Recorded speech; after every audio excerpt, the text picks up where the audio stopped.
Hi everyone, Crista Cowan here with another episode of The Barefoot Genealogist.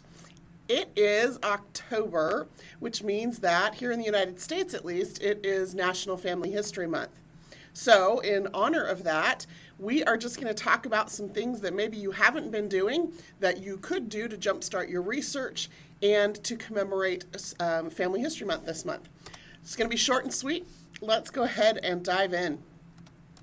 First up on the list is to make sure that we get interviews with those older family members, and not just about family history as far as names and dates and places of the people that they knew, but maybe also talk to them about significant events in their life. Talk to them about how and when and where they met their spouse and what the circumstances were of that courtship. Maybe talk to them about their favorite memory from high school. If they didn't have the opportunity to go to school, I know like a lot of my family members had to drop out of school after the 4th, 5th, or 6th grade. Maybe there's some information that you can get about that, like what did they do for work, and my grandmother grew up during the Depression. What was that like? Anything that you can talk to them about that has to do with the memories of the life and times in which they grew up. Now, if you are the oldest living family member, maybe just talk to some of your cousins. It's interesting to me when I sit with my mom and her sister and some of the cousins as they all get to talking about their grandparents, how very different their perspectives are. My mom has cousins that are, 10, 20, 25 years older than she is, and so they knew their grandparents at different stages of their lives, and they have very different memories. A lot of my mom's cousins still live in Arkansas, and so they grew up around the grandparents on a day-to-day basis, whereas my mom grew up out in California, and so she only saw her grandparents when they were on holiday. They would come out to California on holiday, or she and her family would go out to Arkansas on holiday, and so those interactions were very different. And so, talk to those family members. If you've got older family members living, for sure, talk to them first. And then record those stories. And there's a lot of different ways that you can record those stories. You can record them digitally on any kind of a smartphone or tablet. Or you can just take notes and then write it up later. But make sure that those stories get recorded. Along those same lines, you want to make sure that you write down your own memories of times that you spent with family members. I have memories of 3 of my 4 grandparents and 2 of my 8 great-grandparents.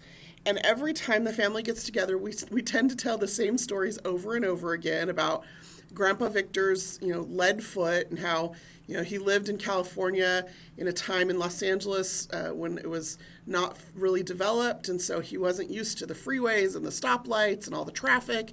And as he got older, he just continued to drive like he had driven for the previous 40 or 50 years.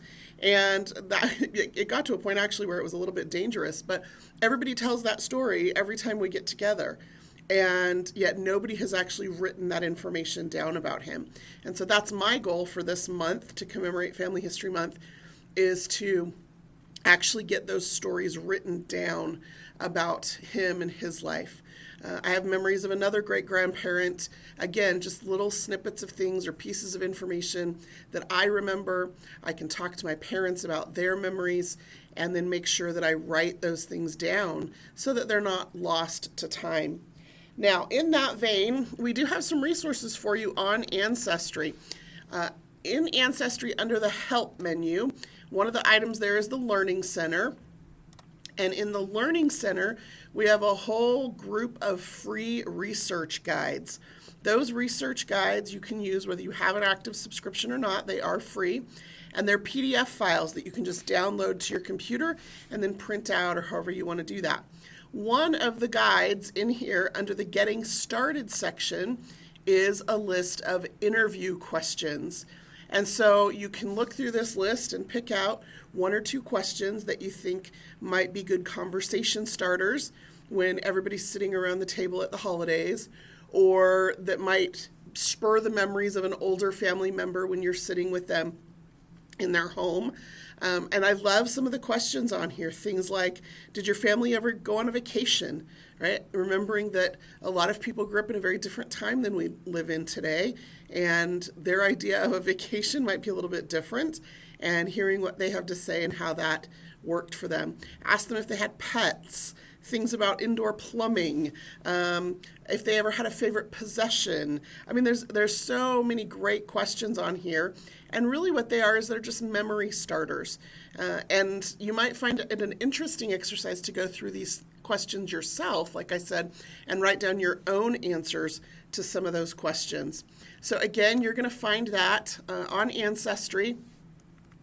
Under the Help menu in the Learning Center, there is an entire section of free research guides that you can access there, and the interview questions are under Getting Started. Next idea, and this is something you should be doing regularly. I try to do it at the first of every month. I also have an auto backup to the cloud set up on my computer. So you should be backing up your family history. Any of those old photos you've scanned, your family tree, any of those family history documents and stories and memories that you've written down, just make sure you've got them backed up. All too often, things happen. Computers fail, natural disasters hit. We want to make sure that we've got those things in as many places as possible and as safe as possible. So, for example, I have my tree on Ancestry. That's one form of a backup. I have my tree in Family Tree Maker on my computer. That's another form.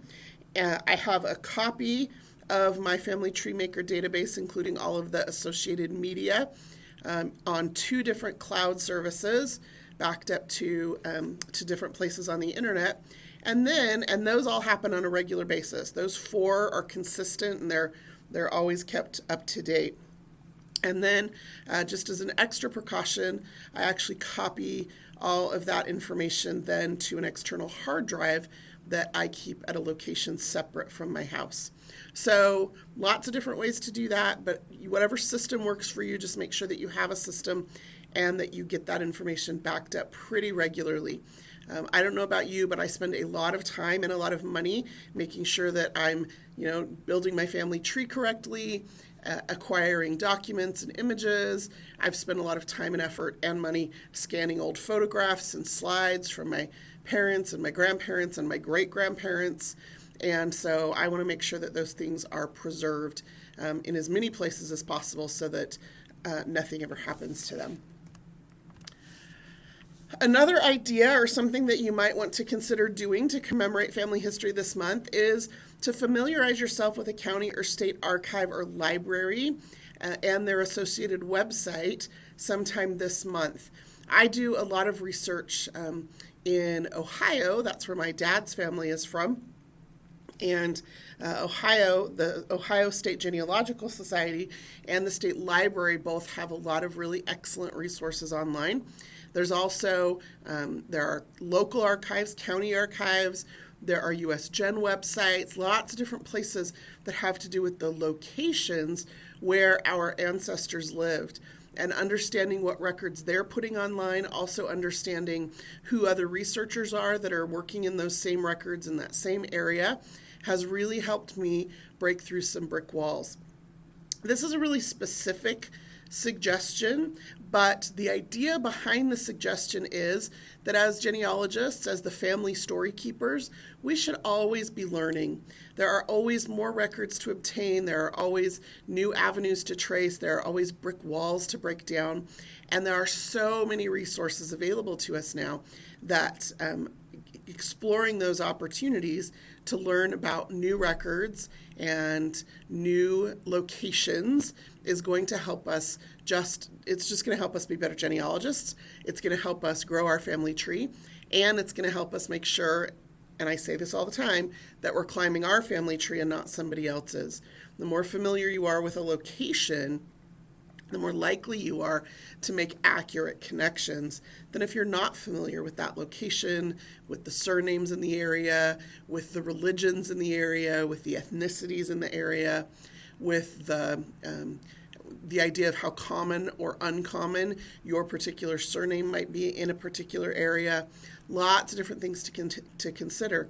And so just do a quick search in your favorite search engine to discover what resources are available at a local level in the areas where your family may have been from. Okay, another idea that I love for Family History Month has to do with getting the kids involved. We're coming up on the holiday season. I know our Canadian friends just celebrated Thanksgiving. Happy Thanksgiving to all of you.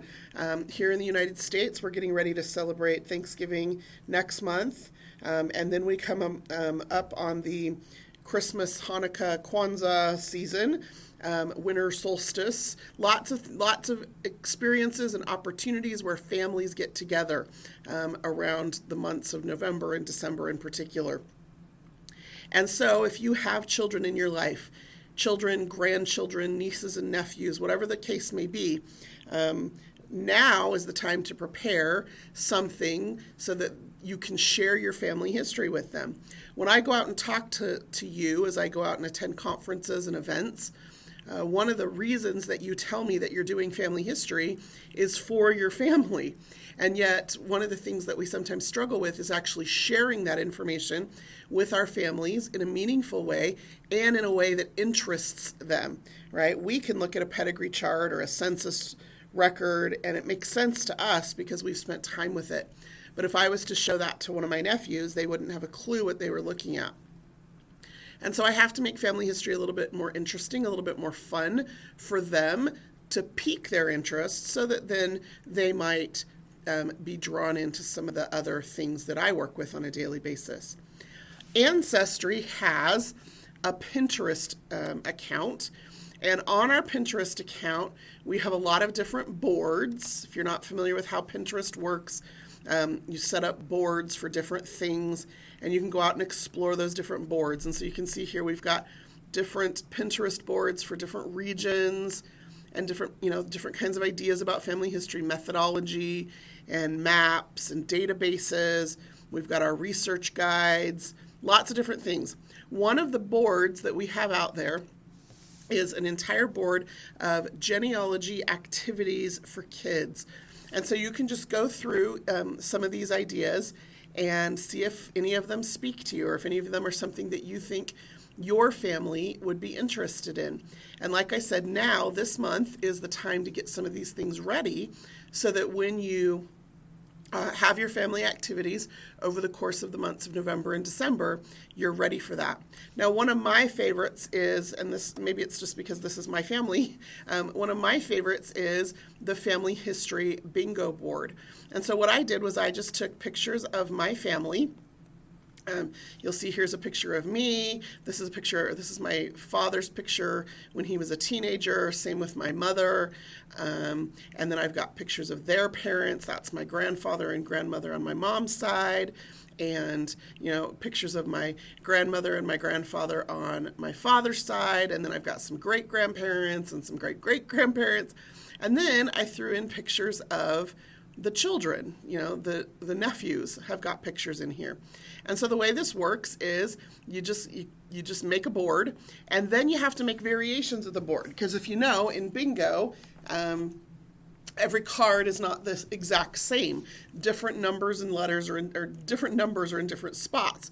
And so I then would just rearrange these pictures on a different board and make 5 or 6 or 10 or however many copies of this that you want to make, however many variations of this you want to make. And then we just put the names of every one of the people on this board on a slip of paper, stick that in a little bowl, and then we take turns drawing.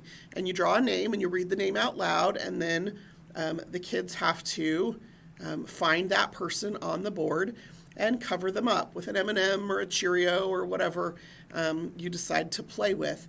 And what that does is it gets them familiar with the names in the family.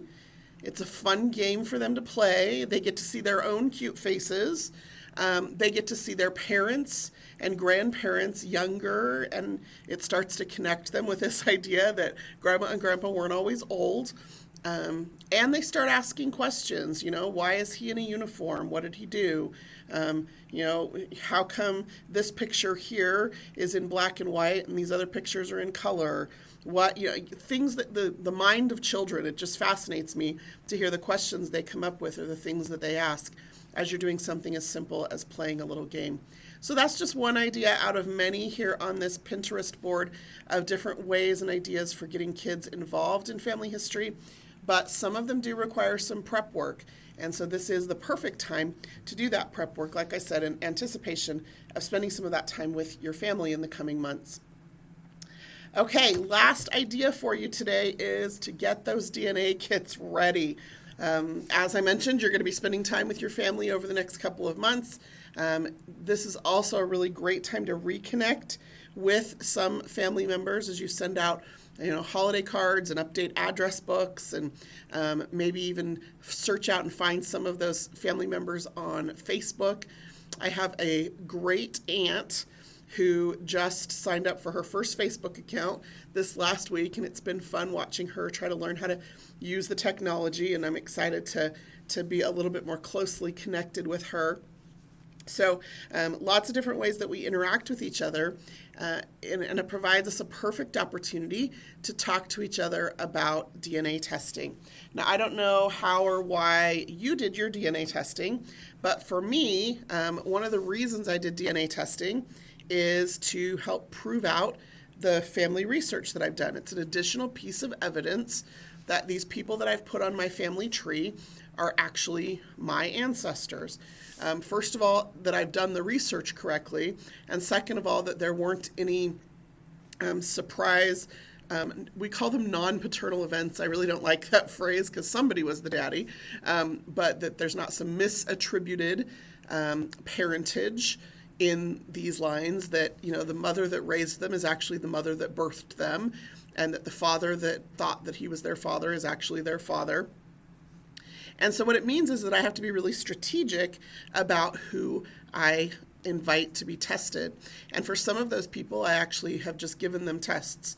I know I've given tests to my dad's sister, my mom's sister. I've given tests to one of my dad's first cousins. We were looking at to prove some really specific information on that side of the family. Another reason to do DNA testing is to help break through some of these brick walls. This is my grandfather here, and I've, this fourth generation here back from him, I've got some pretty big holes in some of those German immigrant ancestors of mine. And there are some very specific people that I want to invite to be tested. Descendants of J.C. Noack here and his wife Anna. I don't have anybody else in this line that comes from another child other than my great-grandmother Lillian that has shown up on my DNA test list yet. They should show up as a second cousin match probably, or maybe even a third cousin match to my father. I've had my father tested, I've had his sister tested, and so far nobody else in this line has shown up as a match. And so I'm going to reach out to some of those cousins, some of them that we know, some of them that we knew and have lost touch with, and some of them that I've never met before, and just invite them to test. And if they're a little hesitant or whatever, I may talk to the family and scrape up the money and purchase those tests myself to invite them to test so that I can prove out these family lines and maybe start to break through, like I said, some of these brick walls here. So I'm using my DNA testing for some really specific, very intentional genealogical purposes. And again, as family starts to get together, it is the perfect time to educate them a little bit about what DNA can do and then invite them to take those tests. Well, that is all I have prepared for you today, short and sweet, but I know that you're always online, you're always researching your family history, you're always digging into the more than 16 billion records that Ancestry has online. There are just some other things that we can do to make sure that those family history stories and the richness of them is being captured and told and recorded. And so I hope at least one of the ideas that I've shared today has sparked your imagination about something that you can do to celebrate Family History Month. Once you decide what you're going to do, or once you've done it, please feel free to leave a comment here on the YouTube video about what you did and why you chose that particular thing maybe to commemorate Family History Month. Until next time, this is Crista Cowan. Have fun climbing your family tree.